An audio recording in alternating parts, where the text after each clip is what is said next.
I don't think my, oh, there we go. All right, good morning, everybody, and welcome to our meeting of the Manatee County Tourist Development Council for October of 2025. We are happy to be here on a beautiful and cool morning, and so we'll get started the way we always do with a Pledge of Allegiance and our invocation. So let's go with the pledge first. I pledge allegiance to the flag of the United States of America and to the republic for which it stands, one nation, under God, indivisible, with liberty and justice for all. And we've got our pinch hitter for the pledge, or for the invocation, Justin. Yes, hello, Justin, Strategic Partnership and Development Manager. Today's invocation. As we begin, may we bow our heads. May we be guided by wisdom, humility, and spirit of service. Help us weigh what's good for our residents, our small businesses, and our visitors alike. May we work today to strengthen our local culture, protect our natural places, and grow a welcoming economy that benefits all. Grant us clear minds, respectful dialogue, and decisions that stand the test of time. Thank you. Amen. Great job. That was beautiful. Thank you. All right, so now our first thing on the agenda is approving our meeting minutes from August. Do we have a second? Second. All in favor, please say aye. Aye. And that is approved unanimously. And now we can move on to public comment. Do we have anyone in the public who would like to make public comment today? There is a 3-minute limit. I don't see anyone standing up. So I will close public comment. Thank you very much. And now we have our marketing and public relations update from Colby Gason.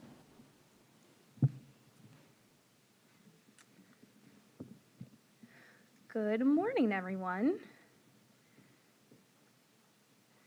Lan, do you mind making that full screen?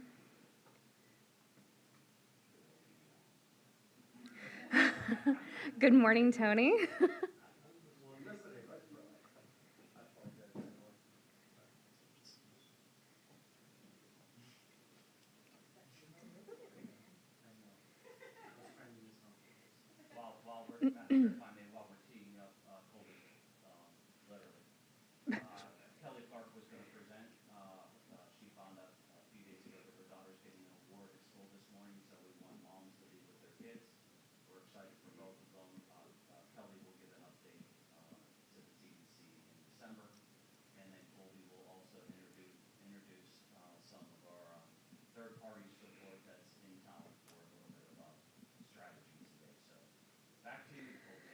Thank you so much, Elliot.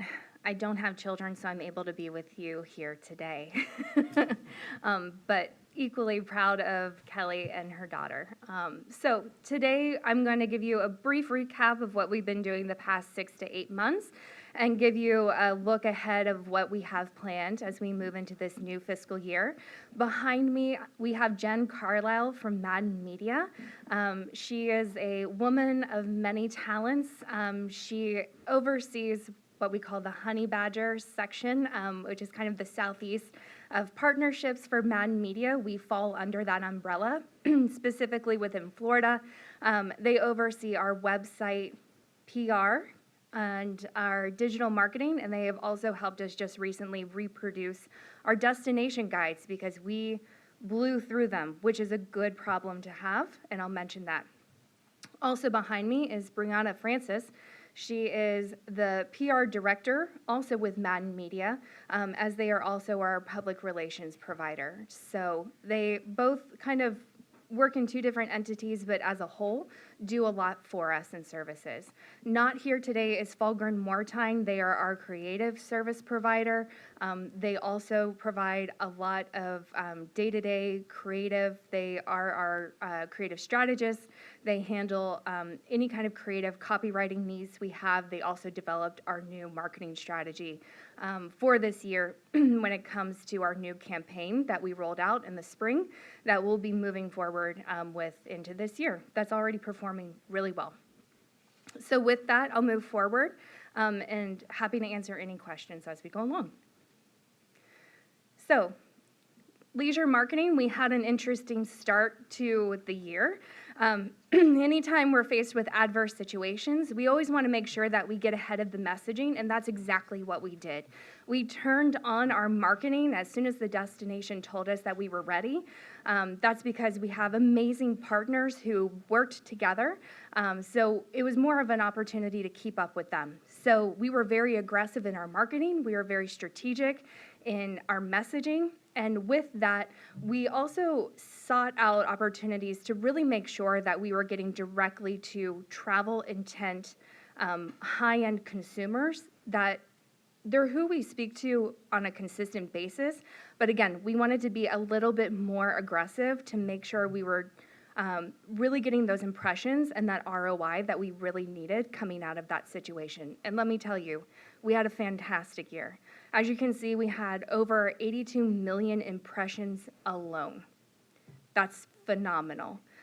For the size of destination we are and the marketing budget that we work with, that alone means that we put together a very strategic marketing plan. That means we're getting in front of the people that we have intent to get in front of, and that we are effective in the marketing that we do. Through that, the way that we support our marketing budget is through public relations efforts. So Keenan Singleton, our communications manager, and I traveled to New York City in January. That was fun. Yes, thank you. Where I think it was 10 degrees and actually snowing in Florida at the time, truly. To do 22 one-on-one appointments with journalists. That was very impactful. It's led to hosting opportunities and longevity of conversations that are continuing to carry on into this year for podcast, other kinds of different diverse media exposures. We also did desk sides. I really need to talk to Brianna because she also sent me to Chicago in February. But again, our messaging is very effective when you're selling sunshine and it's 10 degrees outside. One of those meetings was actually with Meetings Today to really promote our new convention space, and that has led to a significant impact and interest from that publication and many other within that trade. We also went to Texas more virtually. That is a market of significant opportunity. It's kind of tenfold, but we have several nonstops between Dallas and Houston. We hit those markets hard, so now we're working on bringing them into market as we get into this year. I'll talk a little bit more about that. And then we had the opportunity, as you can see in the photo, we partnered with Visit Sarasota to do a media mission in Indianapolis, again, in February, Brianna. Which was very effective. This was fun because we actually got to kind of combine our message as Florida's West Coast. It was a good test to see how our messaging works jointly together and how the press perceives it. And together with that event alone, we had over 3 million unique monthly visitations from the placements that we earned from that one event. So as an overall result from the pitching efforts from Madden Media, from a public relations perspective, really leaning into our cultural stories like our Back to Angola Festival, our Best Beaches experience, really making sure that Anna Maria Island is top of mind, especially coming out of last year. Leaning into our Floridian flavors, our fresh Florida ingredients, seasonal travel, which is where we focus on families and couples, depending on the seasonality. And generational travel is really becoming a hot topic for us. We were able to get 85 placements and some very significant publications, as you can see listed, that had over 621 million unique monthly visitors. So one of the biggest placements we had was actually hosting a journalist from Food and Wine magazine, and it was a beautiful, beautiful online display. We sent her out with a local fisherman. She ate at our local restaurants, and it was a beautiful story about our local ingredients, how we use local Cortez, just really understanding who we are as a culinary destination. Looking ahead into next year, we're going to continue to focus on our markets broken out into our primaries, our secondary markets, and our drive. Our primary markets are markets that are really markets that we have an established presence in. We have been hitting these markets hard over the past 15 plus years that this brand has really been resonating.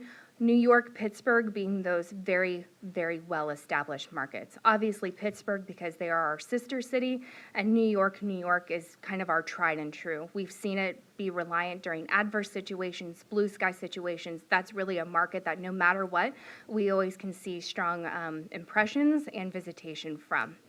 The secondary markets are markets of opportunity. These are markets that we've been working hard to either keep the brand relevant in because we see strong visitation from them, or we have new nonstops that we've been trying to grow awareness of the brand in those destinations. For instance, our Hartford, New Haven, whereas Indianapolis, Minneapolis, those are very well-established markets for us. They love us, and we want to make sure that they continue to keep us top of mind when they're considering a beach destination, especially a Florida beach destination.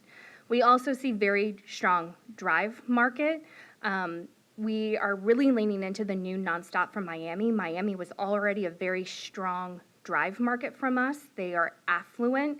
So we want to make sure that those people understand that you don't have to drive 4 hours now. You now have a direct nonstop from SRQ and Miami to get here in a matter of minutes to go coast to coast to enjoy our beaches.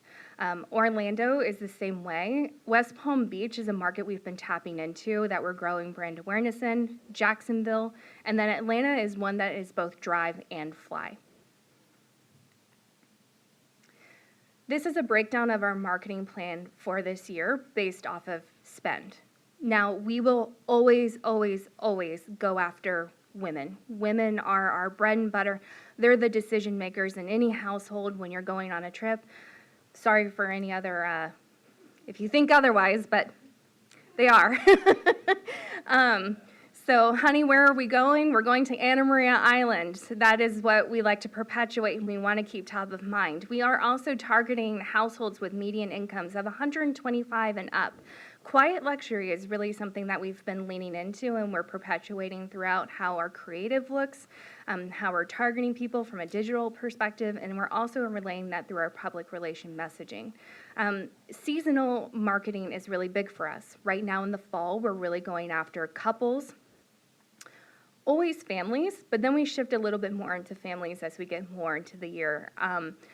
So we are always, always, always diversifying this, but leaning on our 4 primary pillars. Those are really what we stand on as a destination, who we are to attract people here. We never want to pretend to be something we're not, and we want to attract people who are looking for those qualities in a destination to say, hey, we have those. You can come here and enjoy that from our perspective. So that's leaning into beaches, arts and culture, outdoors, and culinary experiences, and always love it like a local too. Sustainability is always an undertow message that we have worked in there. But those are always from retargeting, remarketing, we're always making sure that we are being dynamic and staying in front of travel intent people who are looking to come to beach destinations. And then this is a very fun, digestible way to see our marketing plan. So you can see we're very heavy on digital. Out of home is going to be our kind of tried and trues of keeping top of mind awareness in our sister city through our continued partnership with the Pittsburgh Penguins, which we actually hit 10 years this year. We've been partnering with them for 10 years, so we're celebrating that. The Pittsburgh Pirates is obviously a great way to keep that brand awareness through our spring training and continued annual awareness. Mixed media is always an opportunity where it's maybe some video, streaming, online articles, diversified media opportunities. Print, that's kind of a little more traditional, but we always want to make sure that we're extending our reach through Visit Florida, and we did a really interesting partnership with Wanderlust, and there's more to come on that. And then using social media. Social media is super aspirational. It's a great way to really connect one-on-one with people when they're scrolling and to get them to stop and engage with our brand. So this is a very high-level snapshot of kind of what we're doing to engage with this year. But we always want to make sure we're meeting people wherever they are in the process of booking travel, whether that's top-of-mind aspirational or they're getting ready to click book and book that flight and book that short-term rental. We always want to make sure that they're always thinking of the Bradenton area throughout every step of that way.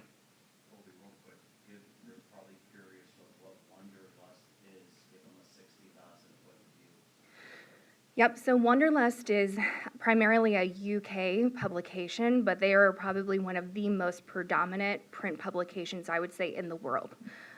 They are very esteemed. They are high quality, not only in the level of photography and the quality of the publication itself, but also in the journalism and the writing that they do. So what we're doing is we're doing a book-a-zine with them. It'll be the first in North America to be produced. Yeah, it's pretty exciting. So we are working on finalizing that right now. So it, again, will focus on those 4 pillars of the destination, and it'll be a great way to really introduce people from a high level and a very elegant luxury level to our destination by partnering with an esteemed publication like Wanderlust.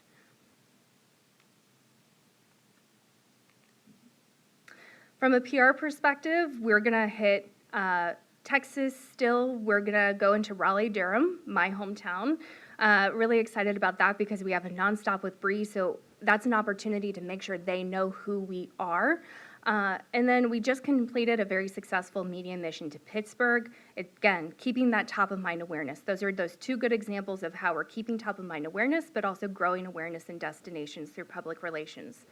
We're also going to continue to attract influencers and journalists from these cities like Houston, Dallas. We are going to bring them in from Miami. Boston's a great opportunity. We want to keep the Northeast coming because that's a strong market of opportunity. And then, of course, bringing them in from Raleigh once we get that first touch point during that event. And then leaning into our storylines of being real, authentic Florida, being the premier Florida beach destination for families, multi-generational travel, our Floridian flavors, really leaning into our arts and culture, and then, of course, always making sure that they're aware of our Love It Like a Local principles. And then that's it. Madam Chair, if I may just cross-check her really quick. Ooh. I didn't mean that literally. There you go. Just a couple cross-checking items. You saw the digital supersedes every other kind of marketing buy. Very targeted. Digital, once you know how to do it, makes it pretty simple, stupid. You can hone in on just women. You can hone in on an age range, a household income. And then you get the analytics of your return of your investment. The top of mind brand awareness, i.e. Pittsburgh, Manhattan, New York, those are, you never say never, but right now those are the only 2 cities that our brand is mature in, okay? When you have a lean budget, which I embrace, you know, you're not gonna have too many mature markets. So New York, Pittsburgh, Pennsylvania, and in a nutshell, it's saying, hey, ladies, when you're ready to plan your vacation, don't forget about us, because we know that you've been here before probably, you know where we're at geographically, and you know our characteristics. So that's why you'll get out of home Pittsburgh Pirates, Pittsburgh Penguins. We've cut deals with Madison Square Garden, and it's amazing on how it resonates really, really quick. Finally, why do we have a sister city relationship, Pittsburgh and Bradenton? First, if you Google sister cities in the domestic U.S., you'll find just Pittsburgh and Bradenton, because there's territory there, right? Well, we don't want to be sister cities with Chicago because Manatee County, you'll poach our businesses and bring them to the Bradenton area, okay? But what it is we share ideas, arts and cultural ideas, sporting event ideas, and now we've kind of, working with county administration, are looking at economic development organizations up there, because me as a Steel City kid, the demise of the steel industry devastated that beautiful city for 20 years. Why? It was the #1 and only industry that fed that community. So now it's medical, education, technology. Carnegie Mellon is feeding all those Googles and Amazon and Sony from coming in and putting their HQ there. So if we can learn how to diversify more than just the tourism industry that feeds it, then that's great. So those unique relationships, I know Tony's been up to Pittsburgh with us a little bit. Eric used to hang out there in another life.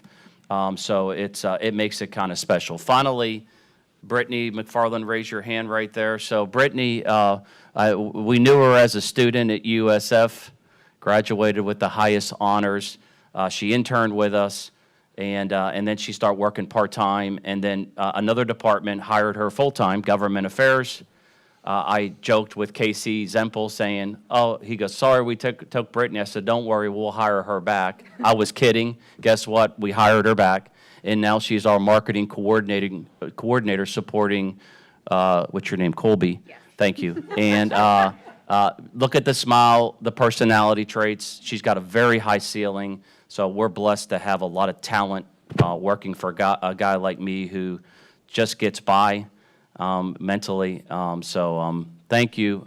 Any questions for Colby before I carry on?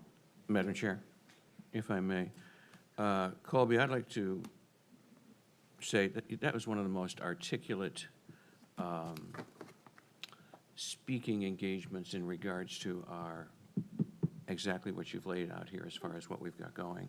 But one thing I wanted to ask you is, any thoughts about TikTok at all?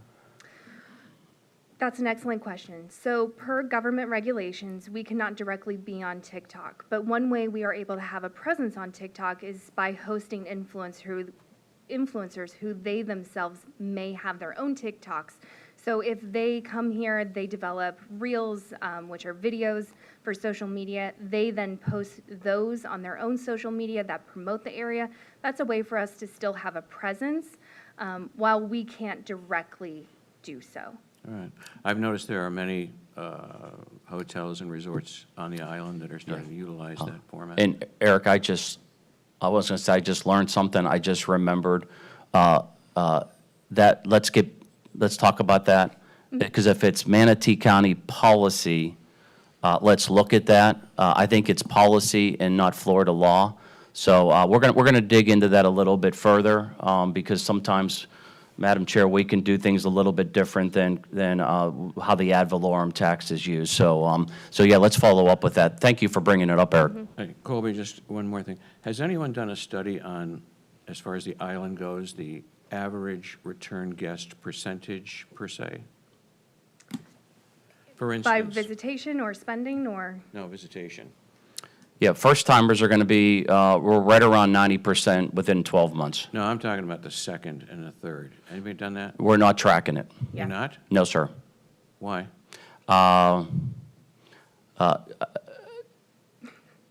Don't I know mean, if there's a that's a- need that's to a- track that's it. a- I think the mindset was always, maybe it's arrogant, that we know once we get them once, they're going to keep coming back over and over and over, because the first-time visitor rate is going to be north of 30%, which exceeds best practices. We want to capture the ROI after the first time, and we could take it a step further. I think maybe we've got to figure out if there's a cost to it, how that really benefits us. I don't even track But the. then that would only show you Yeah. the achievement that you've done by getting him here first, and Yeah. now you're retaining him for a second part. Yeah, So, we'll look at it. We don't even track the conversion to a real estate owner or a business owner. We know it's there. But it's a good question. Why don't we talk about it and look at it? But you know what we're tracking today. Yeah. Thank you, Colby. Yeah, we'll be able to work with our research firm to potentially track that information. Thank you. I see him feverishly taking notes right now. I will give you this example, though. I was on the island recently. I was taking a fun bartending class at a new business out there. There was a couple who has been coming down here since they got married 30 years ago from Cincinnati. And they refused to go anywhere else from a beach perspective because of that first time impression. So I'm always conducting my own personal research studies anytime I'm out on the island and engaging with people. I always like to kind of hear what was their first impression of the island and what keeps them coming back. So it's always nice to hear that just personally firsthand when they have no idea who I am. That occurs quite a bit. Yeah. People will say, I got married here 10 years ago. This is my anniversary.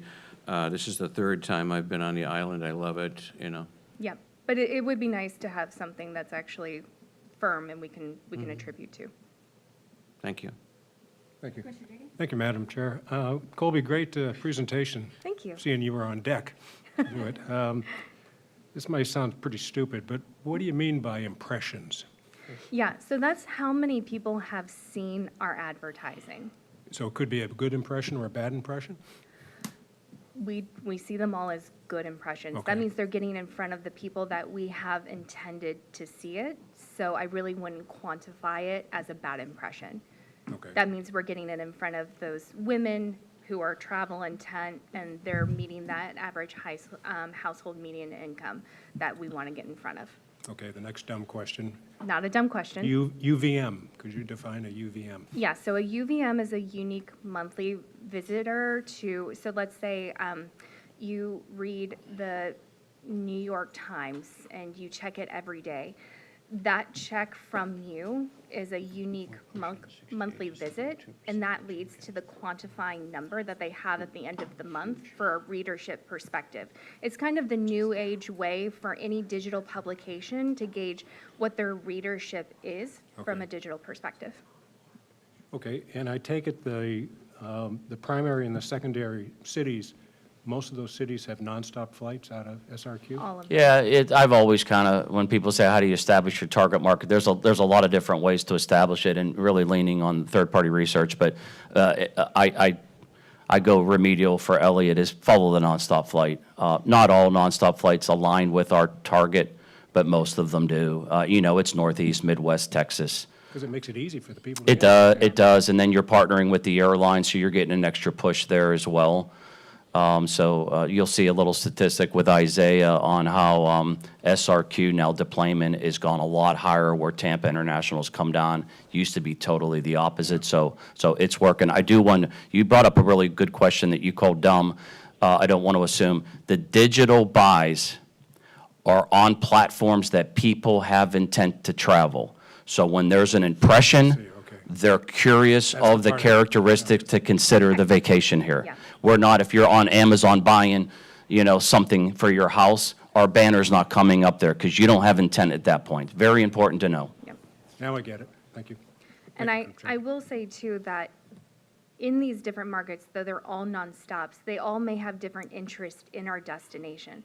So if we find that New Haven really loves arts and culture, and we're seeing that in the statistics of the advertising, we'll lean into that from a marketing perspective. We'll serve them more ads about our arts and culture.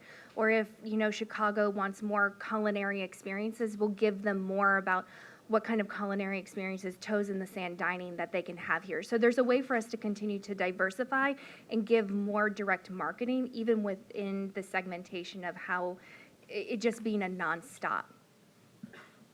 Yeah.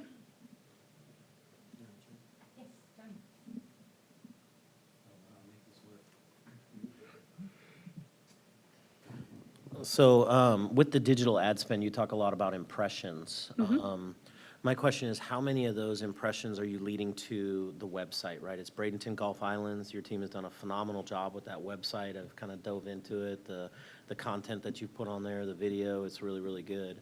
How many of those impressions you talk about on the travel ads, et cetera, how many of them are we catching in that catcher's mitt on that website?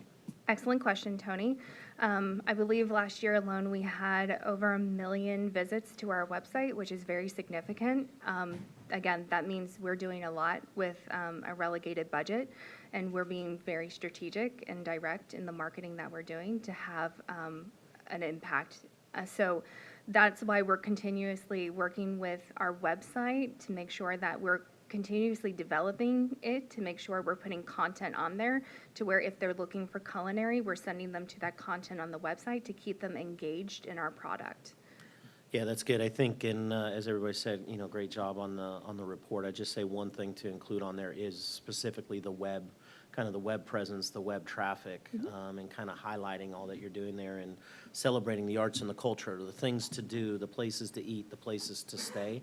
You've done a really, really good job, and I think that that's really where we'll be able to get a direct impact into the overall community is through that beautiful website that you guys have built.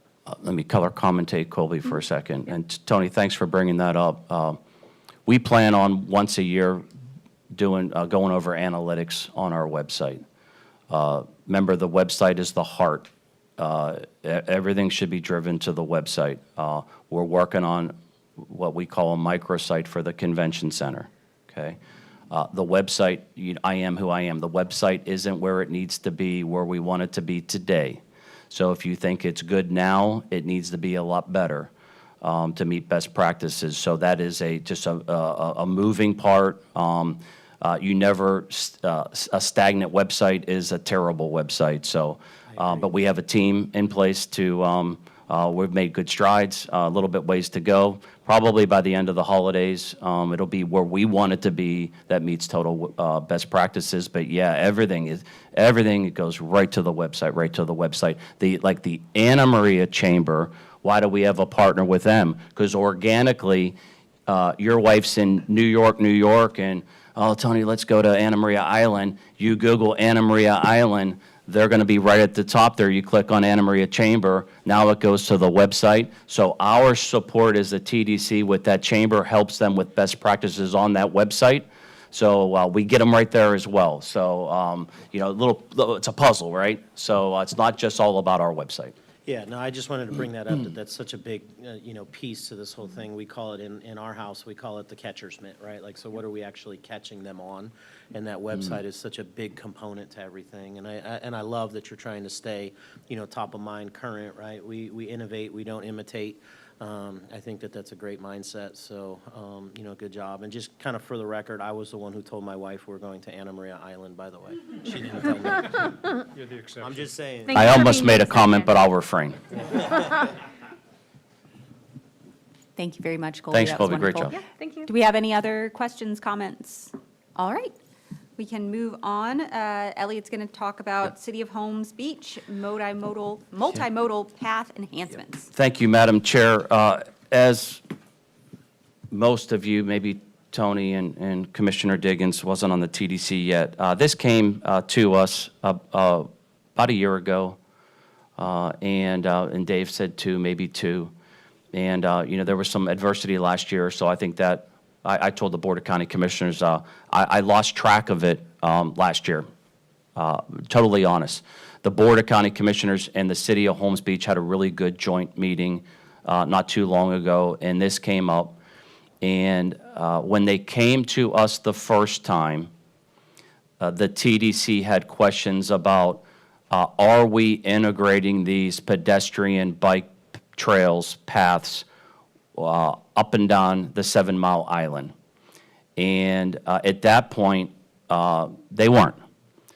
Recently, through collaboration, and Mayor Titsworth got out in front of it, they've been having meetings with the adjacent mayors, being Mayor Short and Mayor Chappie, and all three mayors acknowledged the importance of an integrated 7 Mile long pedestrian bike trail that is really important to not only Manatee County government, the Tourist Development Council, but we as residents, for safety, for enhancing multimodal transportation, for the greater good.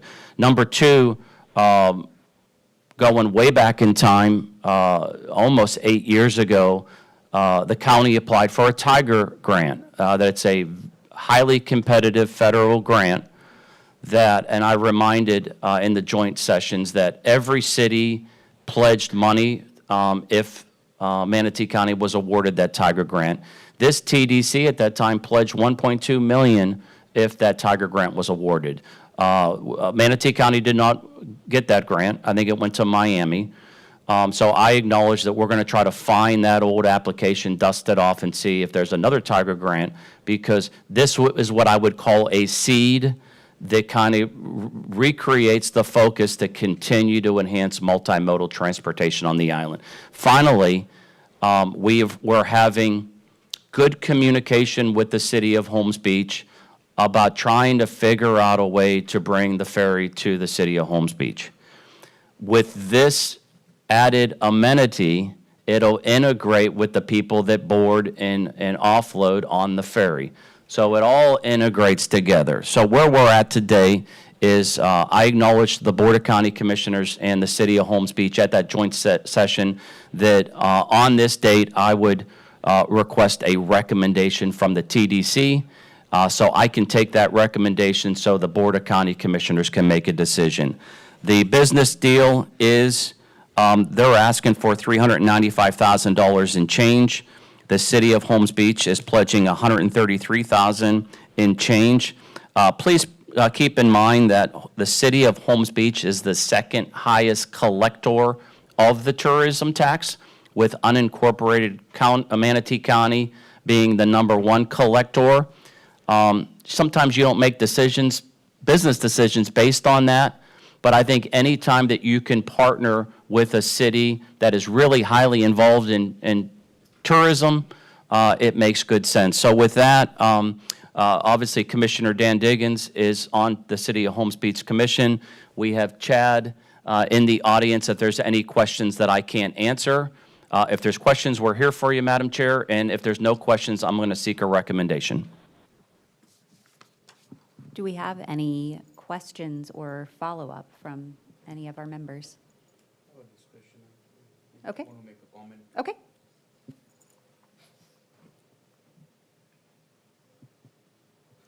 So I think this matter was discussed, and I believe there was a vote taken, but I'm not sure right now.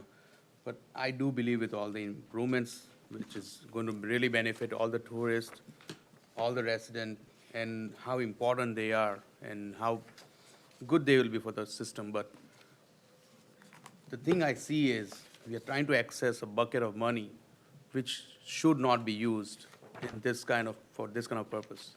I mean, we are doing some wonderful stuff with marketing. We are doing, destination marketing, improvements to our parks and rec facilities, and I think those are the purposes, and, convention center, a lot of things that we are constantly working on.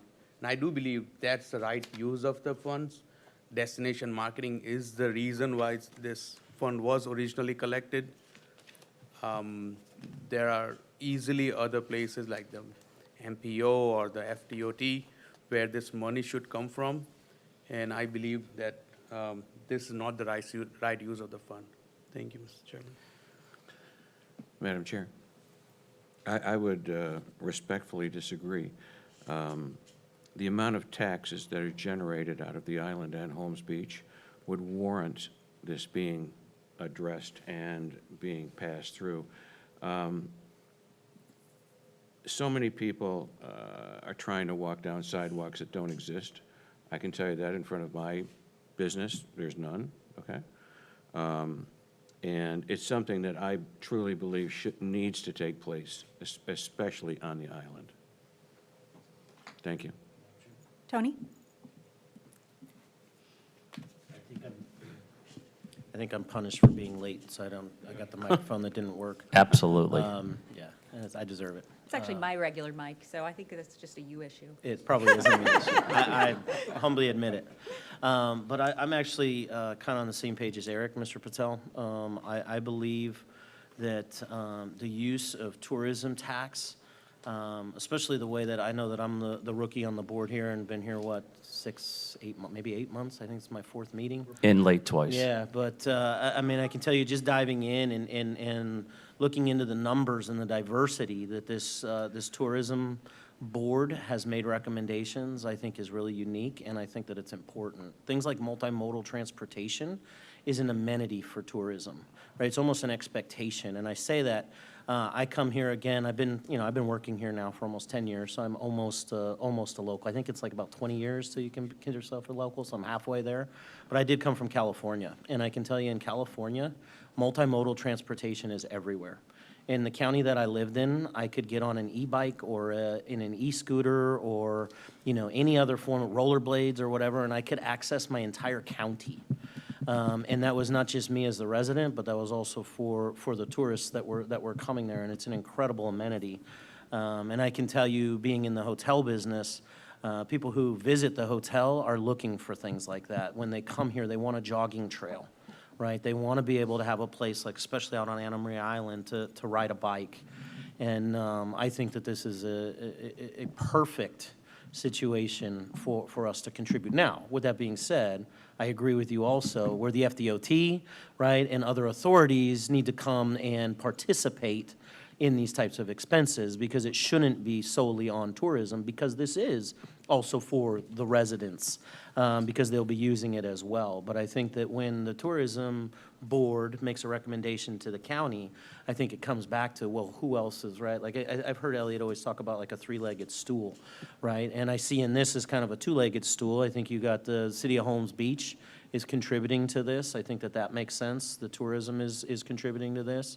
Are there other means to help continue to contribute to the multimodal trail? I think the answer has to be yes. And we need to continue to look through that, because like I said, connecting this entire county through multimodal transportation should be on the agenda of all who's involved in my mind, so. Commissioner Diggins. Yes, thank you. I don't exactly have an unbiased opinion here, but I'll share it anyway. The people that use these multimodal transportation, probably, I'm just guessing, 90% are tourists, okay? They're the ones that rent the e-bikes. They're the ones that rent the golf carts. They're the ones that are out there jogging. You won't see me out there jogging, but they're out there. I just think it's a good use of money for the tourist, because the tourists use these things more than the citizens do. Also, I'm just going to give a little shout out to what's happened in the past. Holmes Beach has probably contributed, or the bed tax in Holmes Beach has probably contributed about $45 million over the last 10 years to TDC. To this date, the only thing Holmes Beach has ever received is $144,200. So this is basically going to triple the amount that Holmes Beach gets out of this. So that's my sales pitch, and I know it's not an unbiased pitch. Yeah. So I'm going to take a chair's privilege really quick, and so I have to agree with some of the statements that have been made by Eric and Tony and Commissioner Diggins. I think it's an excellent use of our TDC funds. When people come to a beach destination, when they come to an island, they want to be able to have that laid-back lifestyle where they can ride a bike, where they can walk down the sidewalk, where they can ride on a golf cart. And I think that being able to provide that kind of amenity is huge. It's huge for the tourists. It gives that kind of lifestyle that people want to have, that's, you know, laid back on the beach. And also, there is an ancillary benefit for residents as well. And so I think it's an excellent use, and I think that people will appreciate it quite a bit. Madam Chair, if I may, just a couple housekeeping. I'm grinning at you because you know how much I love you. This is for public consumption, and the city of Holmes Beach did ask us how much was collected in the city for the last 20 years. I think that's how Commissioner Diggins got that number. The 143,000 grants that went back over those years, in my tenure as director, I've only gotten 3 applications from the city of Holmes Beach. 2 of them were Grassy Point, which the TDC and the board approved right away, and now this one. It's because of this law is so restricted and based on the characteristics of the city of Holmes Beach, it's hard to apply for opportunities with the restrictive tax. The water ferry would change that situation. So just for public consumption, because we don't want residents saying, oh my gosh, everybody else is benefiting, and we're getting 143,000. MPO, we're having collaboration with them because they build multimodal transportation paths. The challenge with the MPO is once it's on the priority list, it usually doesn't happen until 5 years later. The city of Holmes Beach did get, Chad, I think it was a state grant that Mayor Titsworth told me about. Remember, this ask a year ago was $800,000 and change. So now it's come down because Holmes Beach did facilitate that grant. And now we could use hearing everybody out. We could actually, if recommended and approved by the board, when we go after a Tiger grant or equivalent, now we can use that investment as match for a future grant.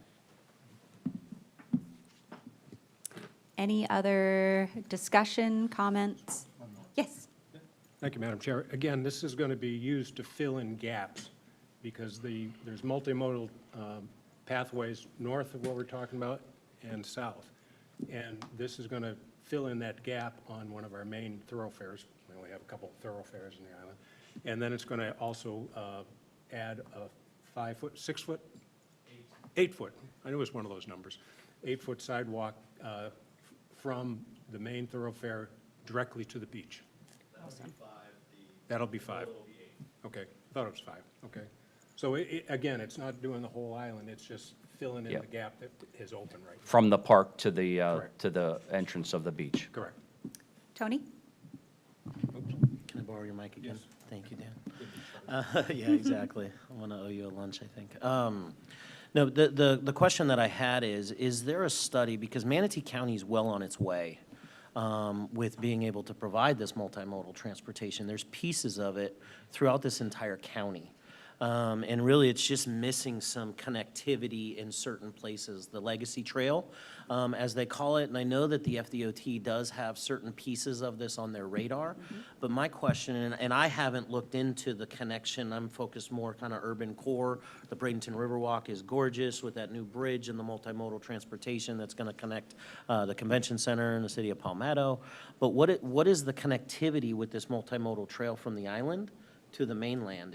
Has there been any studies? I don't know, anybody knows the Legacy Trail, is Yep. that?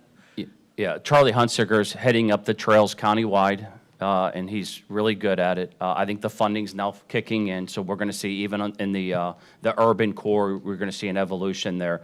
There has been discussion with the new bridges going to the island to be able to add that extra lane for bicycle pedestrian. That is the most important for us. When they talked about Cortez Bridge, starting construction sooner than later, it said, oh my gosh, that makes the water ferry even that much more important. So it's there. And then as we dust off the old Tiger grant, there was a conceptual 7-mile trail up and down that.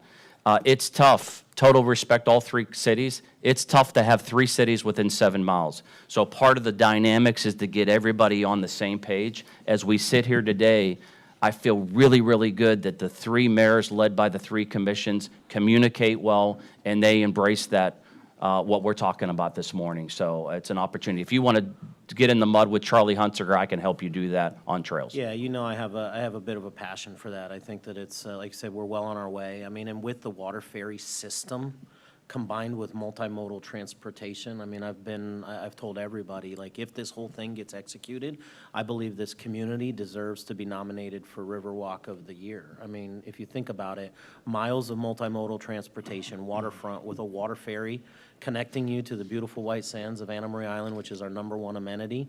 And then, you know, kind of the new thing that's going on with the freebie, you know, point-to-point transportation between the 2 cities and like expanding on that. I believe that that's putting this community at the top of mind for, you know, for those types of amenities. So, yeah, I'd love to continue to see this be an initiative. And to your point, Elliot, with 3 cities, there's more than that. Is there 7 cities in Manatee County, I believe? Parish, Bradenton, Six. Palmetto? Six. Sorry, Six. 6. Town of Monbokey. You know, with the multiple cities, you know, being connected, I think the county kind of taking the lead on this to be able to communicate and asking all of the stakeholders to participate in this position. You know, Holmes Beach is stepping up and participating in the multimodal. I think each of the municipalities stepping up, but I think the Manatee County has more of the firepower to really try and truly make this happen with relationships with the state, with the FDOT, the MPOs, right, all those different things. So I think this is a huge initiative, and I think that this board should continue to look at it as also being another entity that should be willing to participate in continuing to enhance this amenity, so.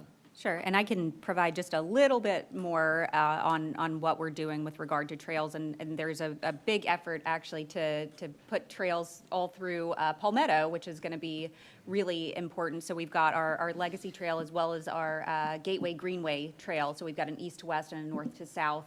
And so that has been a huge passion of Commissioner Cruz ever since he was elected. And finally, we're starting to move forward and actually get some funding and a lot of support from FDOT on that. And so FDOT has given us funding for design on that. And so we're in design and just kind of working on how do we actually make it happen. Fantastic, cool.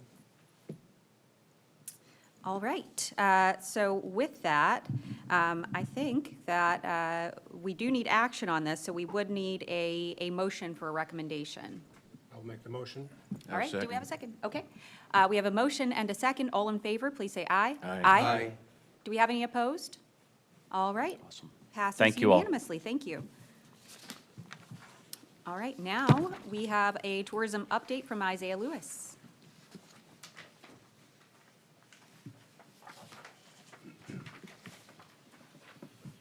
Good morning. How is everyone doing?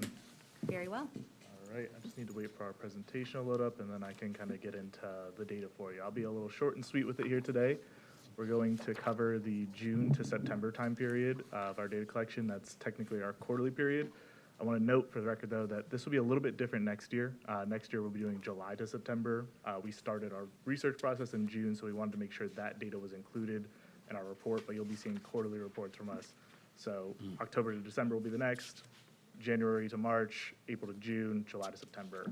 But this one's a little bit larger just to include the June data collection that we did collect in there. All right, and then, let's see if, there we go. So to start my presentation, I will get into the overall large numbers here. So looking at our data collection over the June to September months, we're seeing a total visitation of all visitors, so that's paid accommodations, unpaid accommodations, and day trippers of 685,000, with a room nights number of 851,000 and a direct spend of 634 million over the June to September time period. I want to add a couple numbers to that so you guys can have a little bit more context. When we look specifically at paid visitors accounted for 2 and 3 of those visitors, so 456,000 were paid visitors. And then when we look at the spending, nearly 80% of the spending came from visitors who were in paid accommodations. When we look at the occupancy room rates and kind of our general lodging metrics, here we have a combined metrics on the first column on the left, showing an occupancy of around 62% with an ADR of 274 and a RevPAR of 174 over our transient lodging units of 11,215. We separated those out into hotels and vacation rentals for you guys' awareness, just so you guys can kind of see the difference of what hotel occupancy, ADR, and RevPAR is versus vacation rentals. I want to note that units are not the same for vacation rentals versus a hotel. Vacation rentals you can have 10 people staying in one house, so that is one unit technically. So units aren't the same when you're comparing directly to a hotel in terms of how that actually works.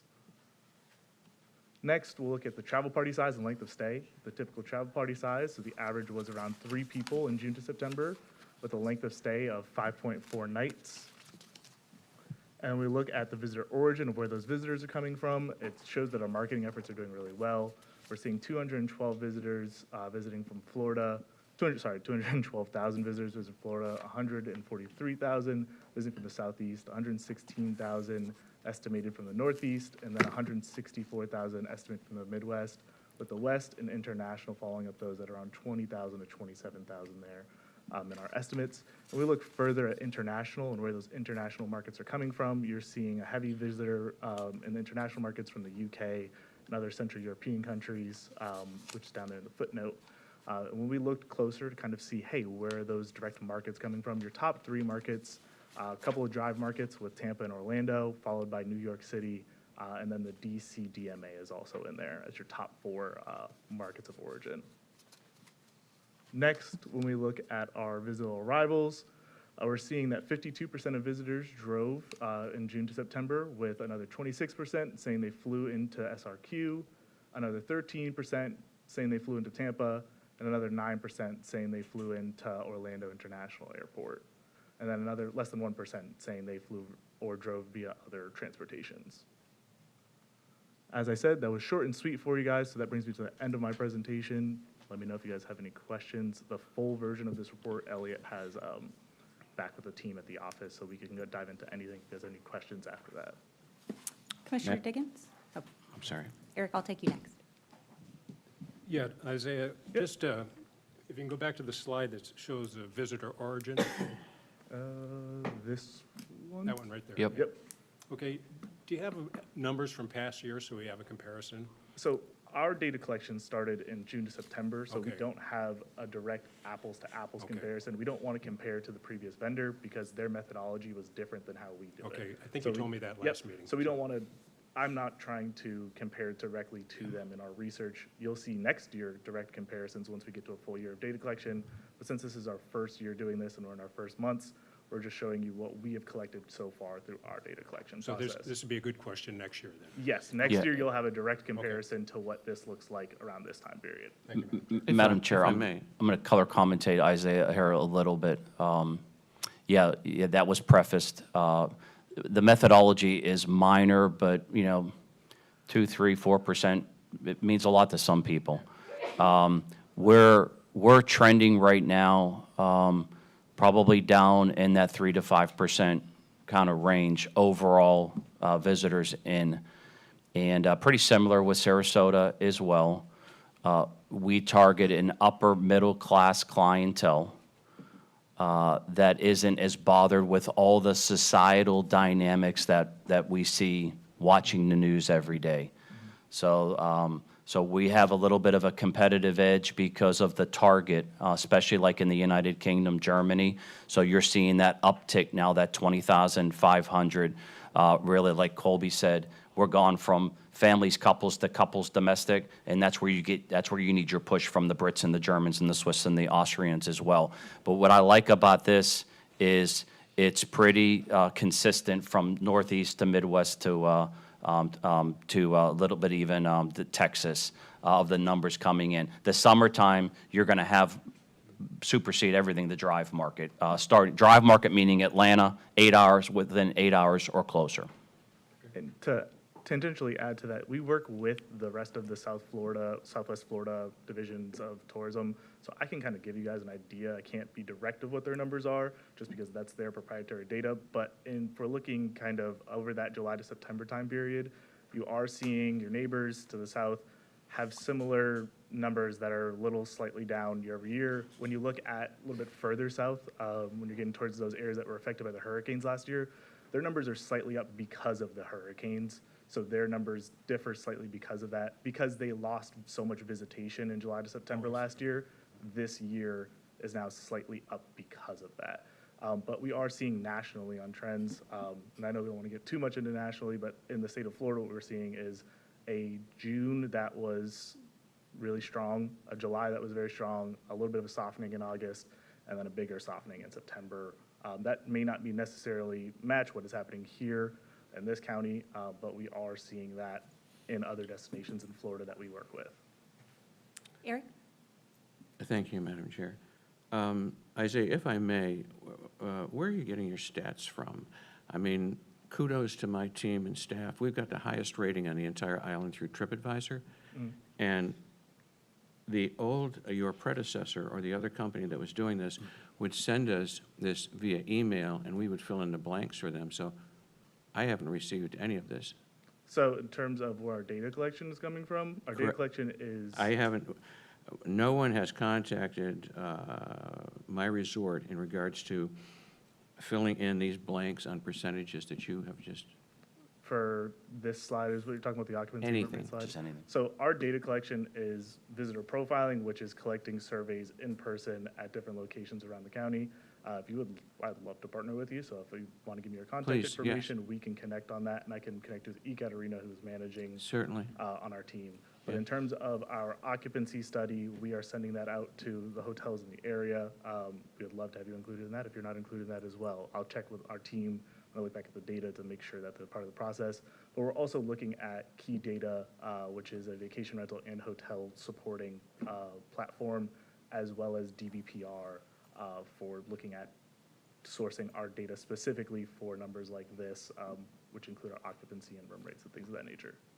So to be clear, you're sending this out to different hotels, resorts, et cetera? right? Yes, Okay. within the Email. area, Okay. yes, and then we're also And then the using online in-person, how does that platforms. work?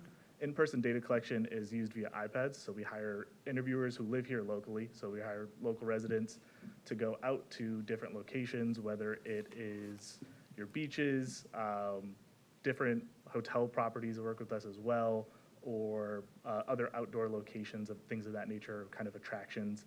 And we have our surveyors ask questions on an iPad to visitors about their stay. We run through complete sample methods to make sure that they're doing their job correctly and there's not bias being shown in that. We train our interviewers on that. We've been doing this for 40 years. So we're well aware of what we're doing in this industry in terms of data collection. And then beyond in-person data collection, we are also using emails, email campaigns, as well as social media surveys. So putting out our survey onto social media or platforms like Dynata, which have larger sample sizes of people who are visiting. We ask them if they're visiting the area, and they take the survey. So it's a little bit of a multimodal approach. So that way, we're making sure we're crossing our T's and dotting our I's and collecting all visitors to the area. Our approaches were steadily strong for over 40 years.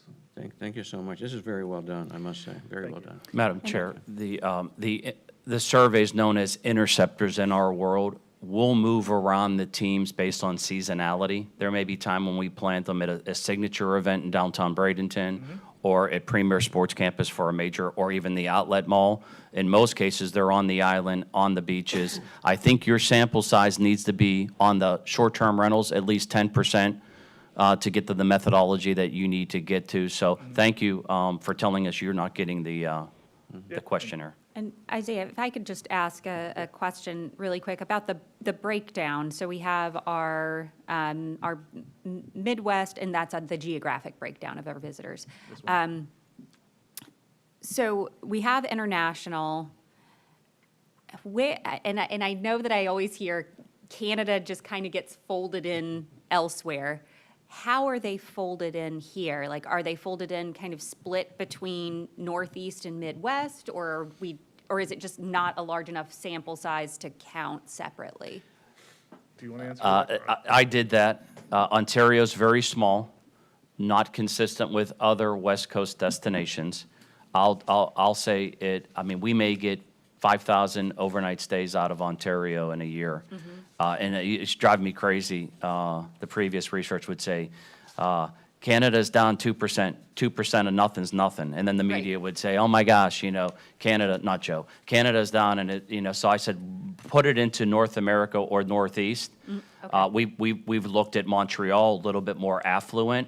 Montreal, more French. They're going to the East Coast. So pick your poison. A lot of the Ontario plates that we see coming into the wintertime are Canadians that are driving by that are staying here for 3-4 months. And, but it is rolled into Northeast. We're not shunning that market. We're putting very little, if any, digital in that market, but we are doing public relations from time to time because Air Canada flies that nonstop as well, to give you a short answer. Thank you. A long-winded short answer.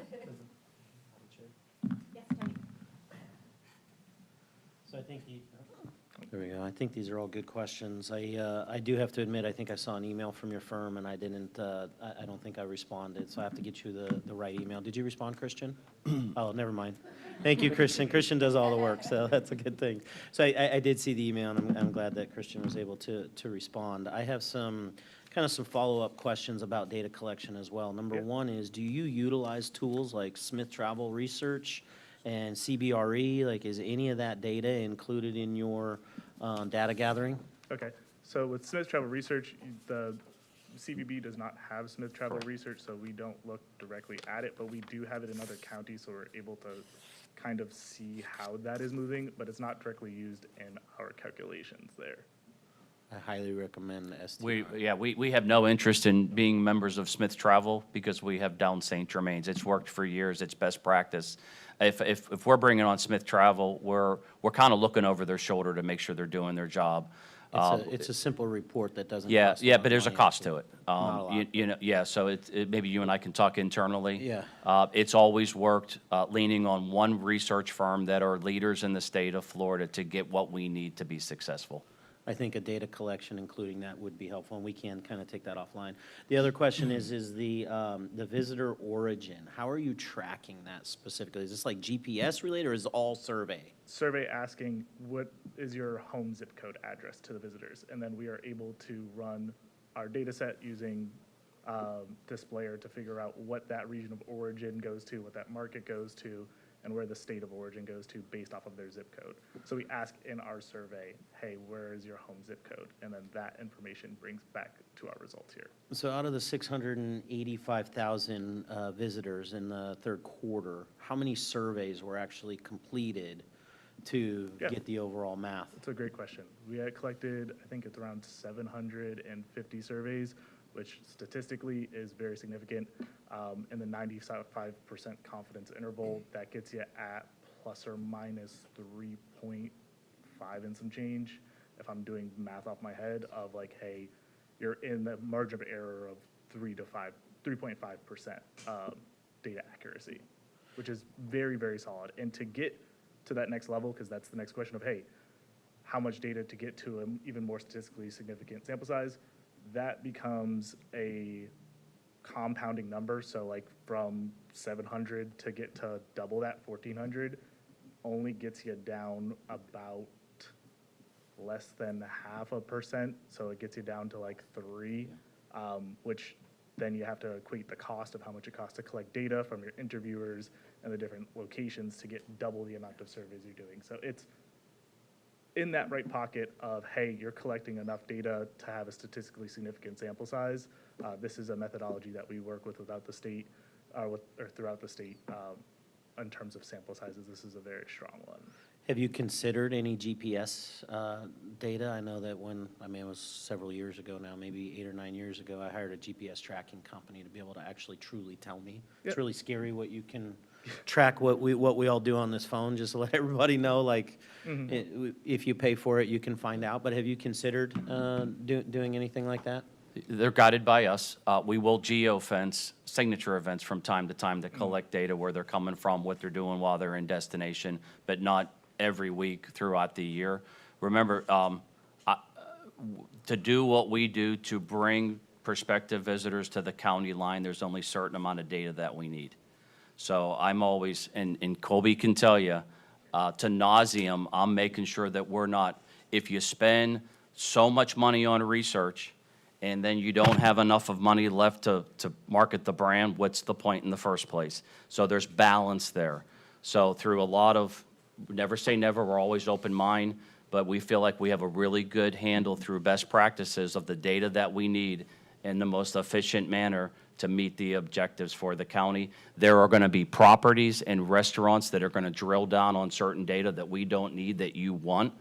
But in short, to pay them to do cell phone tracking and all that probably doesn't make sense for signature events. Sometimes for a new event, absolutely, we'll geofence an event, and then there'll be a ad hoc fee for that. That's good. I think more importantly, like for me, and I know, Elliot, we can talk a little Yep. bit more about this, but Smith Travel Research sounds to me like it would be much more credible. No offense to a survey of 700 to get to a total of 600,000 visitors, but that Smith Travel Research report run quarterly, do you think that would be beneficial to your team to be able to have access to a quarterly STR report? I'm not going to put him on the spot because we'll talk about that offline. He serves us through a scope of services. There are a few DMOs that do Smith Travel. Let's talk about it. talk That's fine. Yeah, offline. that's I don't want to get in the mud, and I don't want to put him in a weird situation, okay? Then my last comment, Yeah. I'm so sorry, this is obviously near and dear to my heart, getting into all these stats here. I think that this is fantastic, this visitor origin, and I know you just started in June. I'm really, really curious to see how this tracks over the future. Quarterly seasons, right? Like how does quarter 4 look versus quarter 3 versus quarter 2?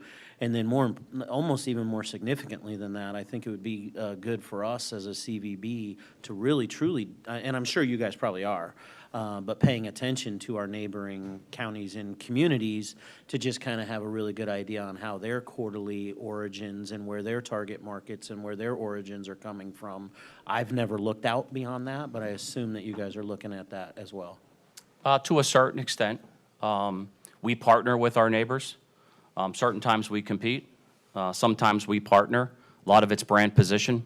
So enough to get a feel for the market, but we're a believer, let's just be who we are, let's lead and not follow, and we've had success with that, but sometimes we will piggyback off of a partner knowing that they have more money than us, in brand position, and then just pick off some tourists. Joe, don't write that in the newspaper. All right, that's it. Sorry, thank you. Thanks, Tony. Good questions. Yeah, Isaiah, I have a rental house on the island that I've owned for 11 years, and these track what I see anecdotally. Of course, it's only one data point, because during the summer, the people that rent the place are from Florida. They really are. I mean, because they're on vacation, the kids are there. The people that rent the place in January through April are from Michigan, Wisconsin, places like that. So I can anecdotally say this reflects my experience in 11 years, so thank you. Thank you for supporting the data. You will definitely see, to Tony's earlier point, once we get into quarterlies and we get more data collection, I know I keep saying wait, but once we get into those annuals, into that second year of data collection, that's when the magic starts to happen. You guys get to see, hey, here's how this compares to last quarter, here's how this compares to last year. That's when the data collection kind of becomes a bigger, like, brain tease to break out, and that's when my research nerd brain is like, cool, let's look and cross T's and look at different things there. So there's definitely some cool stuff there that we would do once we get to the full fiscal year of reporting from that angle. I don't think there's any more questions, so I'll close this out for Isaiah. I lost sleep when we lost research data because we lost all that institutional knowledge.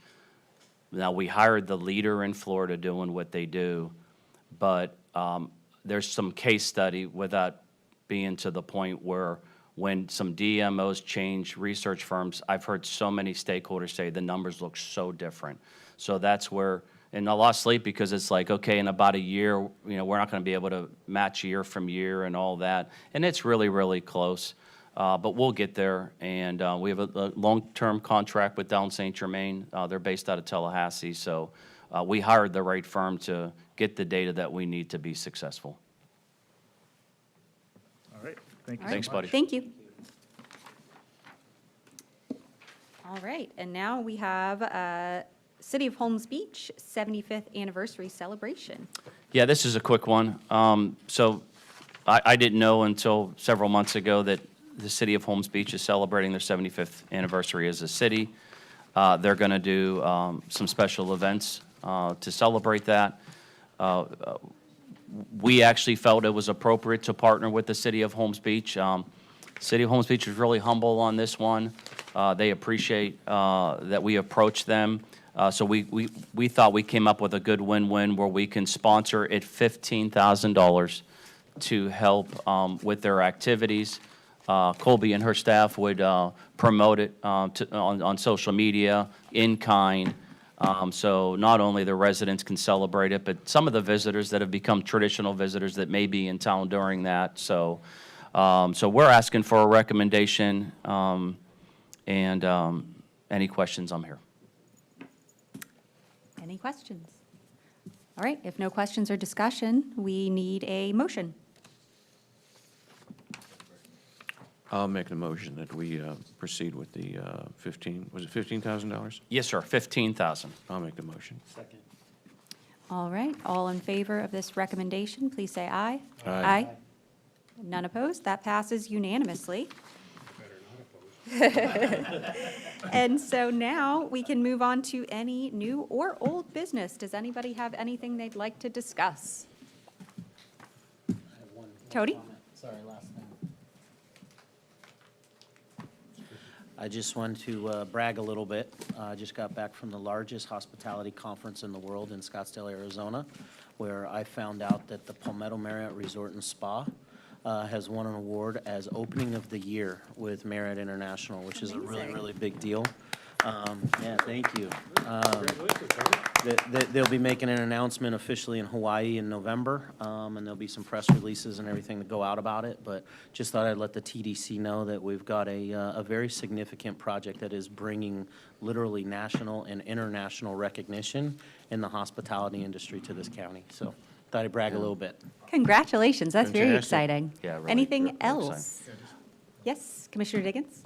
Yeah, I just want to talk about our anniversary celebration. It's going to be in first week in December. There's going to be bands and all kinds of food vendors there, and it's going to bring a lot of people in from other communities like the Tampa area, Sarasota. So it's going to be, that's why the $15,000 is going to be very helpful to us because it's going to support a lot of logistics. It's going to be held in our city field, which we just finished sodding last week, Chad? Yesterday. So, Hopefully, we don't tear it up too bad. yeah, I think it's going to be okay. So we took a big hit with the hurricane because City Field, that's where we stored all the yard waste and debris, and it covered the whole thing, and it was, 40 feet tall and everything, so it killed all the grass. So we got some money to resod it and everything, and it's going to be ready. It'll be ready. So I just want to say thank you, board. Madam Chair, I'll Yeah. just, Convention Center ribbon cutting will be November 13th. 9 o'clock or 10 o'clock, Colby? 9 o'clock. We'll have some special guests there that really helped get the Manatee Civic Center built in 1983. So we hope you all can join us. We did do 2 open houses a little over a week ago. You know, we're conquering and dividing, so, you know, we're out in the marketplace targeting meeting planners that fit the size facility that the TDC and the Board of County Commissioners help us build. But we also want to go, you know, guerrilla locally. So we're doing those one-on-one tours, and I've done a handful of them. And what's really exciting for a guy that's been in that building for 32 years is when they walk in the grand ballroom, every single time the 2 words are, "Oh, wow." It's amazing. So can't wait, if you haven't seen it, for you all to see it. And stay tuned. We're out there now. Now the work has just begun, because now it's time to bring in that out-of-town business. Finally, on my end, December 15th, next TDC meeting, 9 o'clock in this room. All right. Thank you. Mr. Patel, did you have anything? No, not. Okay. Mr. Wick? Okay, so I will close us out. We have our Mixon Park Passing of the Key ceremony on November 7th, and that's going to be at 10:30 a.m. So that's the passing of the key from the Mixon family to the county. And so we will be starting a farmer's market over there. We've got a movie night planned on November 14th, so we've got a lot of exciting stuff to come there. A possible partnership with the school district for FFA and 4-H kids, so lots of very exciting stuff for the county. All right, and so with that, we are now adjourned. Thank you all. Amanda,